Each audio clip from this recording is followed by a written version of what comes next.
Heyo everyone, welcome back to Theonopolis. So today we are moving on further with the garden because I was really naive when I said that we were going to take maybe one episode on the garden.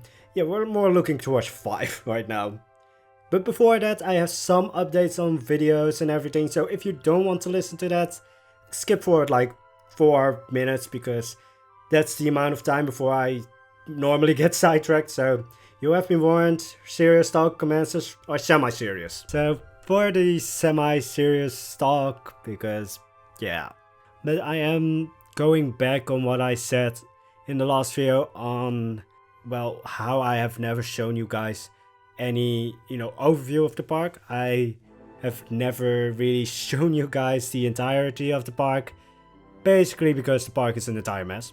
And I only show you the good kinds, or the good parts. Yeah, I always make time lapses, I always speed up the footage, and, I'm always in one place, so, if you spend a long time in one place in Planet Coaster, you usually get somewhat of a decent frame rate, and, well, I quickly found out that when I started moving around trying to make a real-time overview of the park, yeah, my PC didn't want any of that. My PC just basically lagged down until the recording was a stop motion, because not only was, I wasn't getting a good frame rate in Planet Coaster because I was moving around, I had reshade on, which I quickly threw away because, well, that program tanks the performance on my PC, at least really hardly, or really hard, I mean, but also the recording, because CPU was basically at max levels of usage, my graphics card was at max usage, so the recording basically looked like a stop motion video, and for real time that doesn't really look good in any way. And I thought, like, yeah, I can move like really slowly, but then even then you would see that it was lagging, and when I say stop motion, I really mean stop motion, no joke anymore. It was basically, when I say it looks like a stop motion, it was basically just one frame for 1 minute, then it jumped forward. I didn't want to have you guys watch basically a stop motion with some form of commentary that was completely out of sync.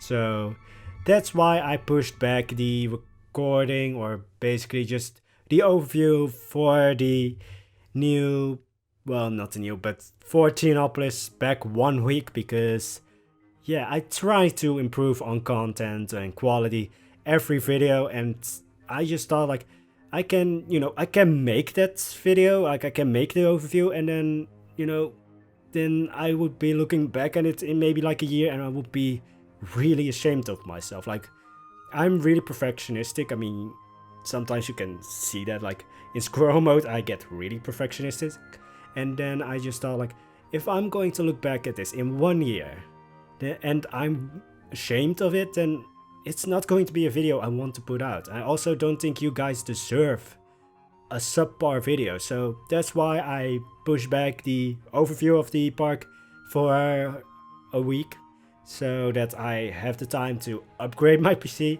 This is also quick time, or best time to mention, I'm one of the least tech savvy guys you will probably find on YouTube, or at least the least tech savvy guys when it comes to gaming, because the most knowledge I have of my PC is it boots up. There are some parts in it that cost a lot, and I have no idea how to change anything.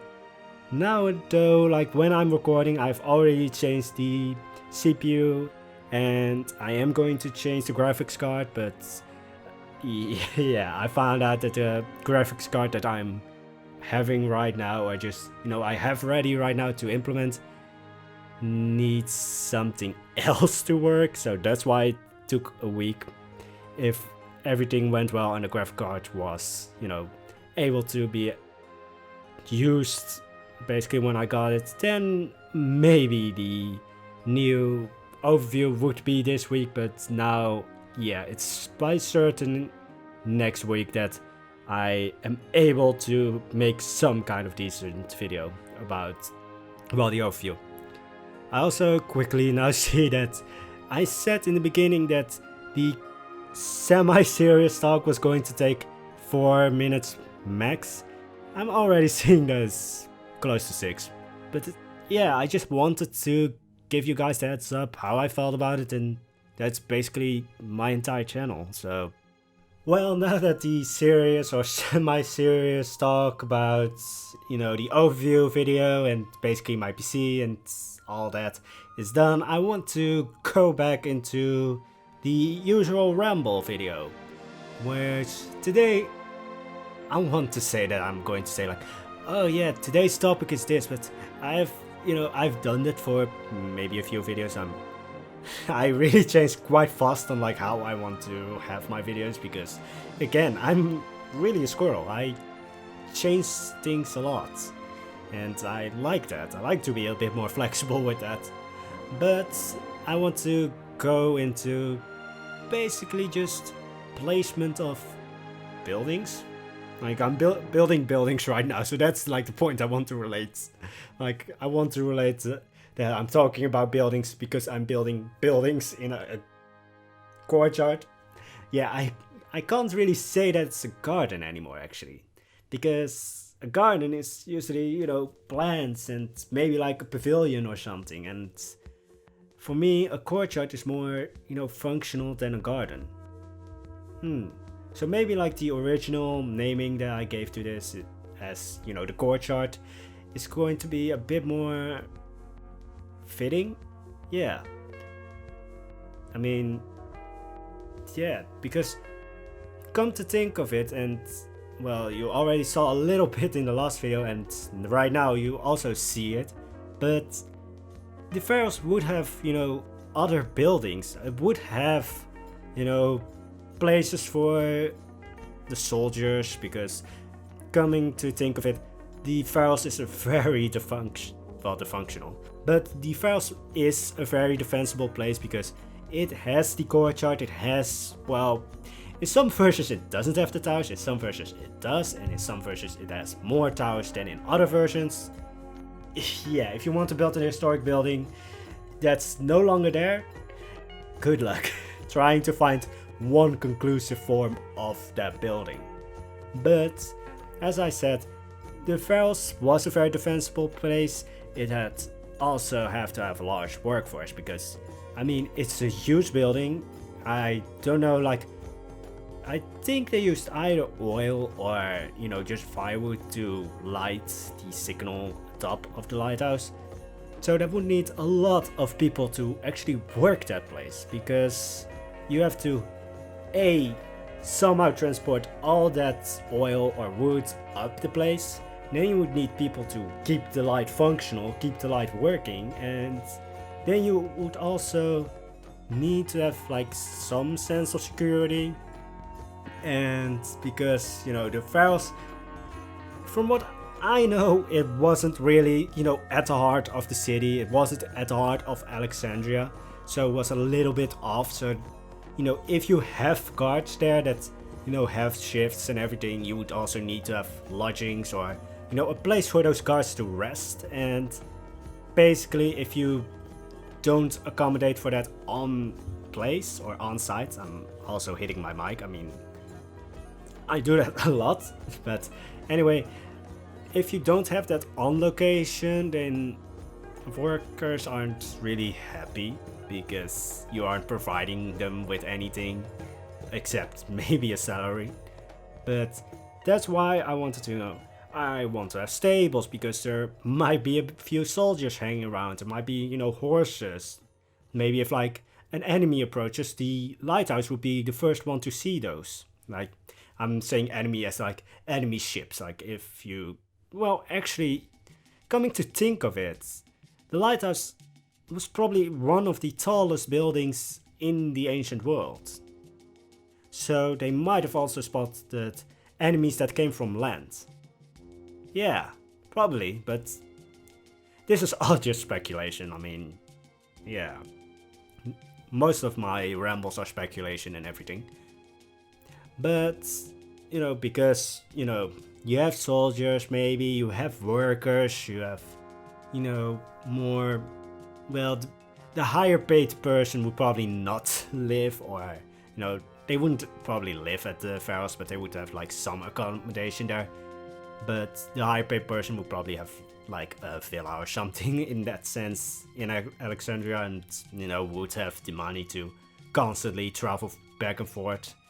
But for the normal workers, you would need some accommodations on site. They would need a place to eat, sleep, and drink. Yeah, drinking is I wouldn't say it's a huge part. Like in Grecian culture, it was actually frowned upon to be drunk. Like it was seen as, uncivilized, I think. I say that because I don't know like what the conclusive reason behind it was, but I know that was like not something to be happy about. If you were drunk, you were basically, you weren't looked upon it as, a good thing. I mean, it makes sense that Dionysus, if I'm saying that name correctly, was not only the god of wine, but also of madness. That already says a lot about how the Grecians saw basically drunk people. I mean, most people turn a bit mad when they're drunk. So you have angry drunks and you have very sociable, happy drunks. I usually fall in the latter though. I should have probably not say that. But then I've been here for like 3 months of uploading. I've already lost all sense of shame. Already. Like, it's a miracle that I haven't told everything already.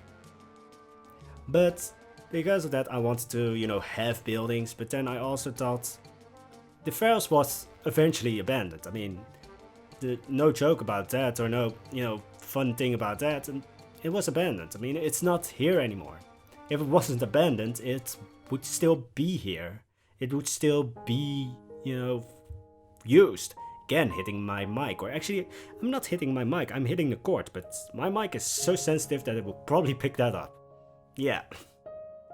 Anyways, so, if the Pharos was abandoned, it would probably still be here. Well, that makes me go to somewhat of a second point. I mean, is there any logical way in my commentary? But if a building is abandoned, usually ancient buildings are abandoned, unless they, get another function, which is weirdly mostly churches. Most of the, temples and such became churches. Don't know why.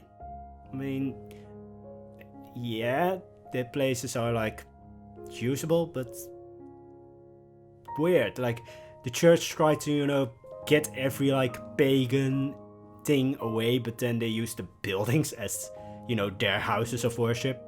But then, come to think of it, many Christian things, because I am talking about Christianity right now, have, somewhat assimilated paganistic things into, Christianity.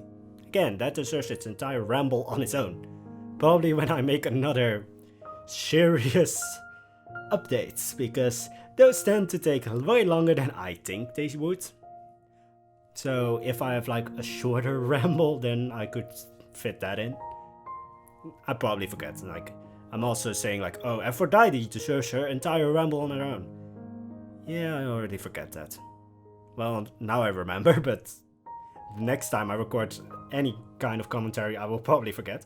But because, going back at the point of abandoning buildings, there were actually quite a lot of times that places were slowly abandoned. There were a few places that were abandoned, like Pompeii, because something happened.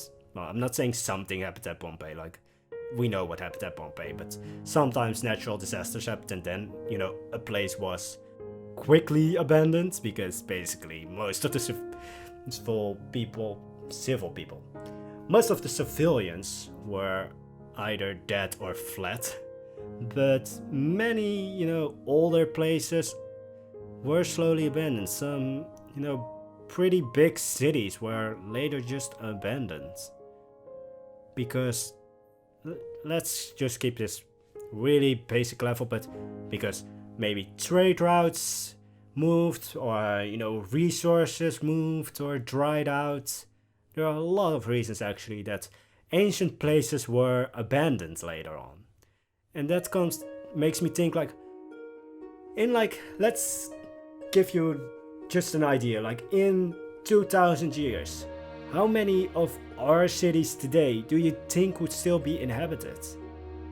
How many places would either be lost to nature, would just be abandoned because they, weren't really functional in where they were located, or where just, something might have happened? How many places do you think would actually, in 2000 years that we live today, would still be inhabited? Except for probably the major cities, because those were usually kept. Most major cities today were, well, basically many major cities in ancient times that were in Europe, or let's say Roman Empire. Most major cities still some way still survive today. But that's probably the question I'm going to leave you guys at. What place do you think would be completely uninhabited 2000 years later? Yeah. Let's say, do you think maybe was going to say Amsterdam, but probably in 2000 years Amsterdam will be the next Atlantis. But yeah, again, the question I'm going to leave you at is, what place do you think in 2000 years that's now a major place or major city, do you think would be completely uninhabited in 2000 years? But anyway, I really hope you liked the video. If you do, I hope to see you in the next one. I hope you have an amazing day, and I will see you hopefully in the next video. Bye bye!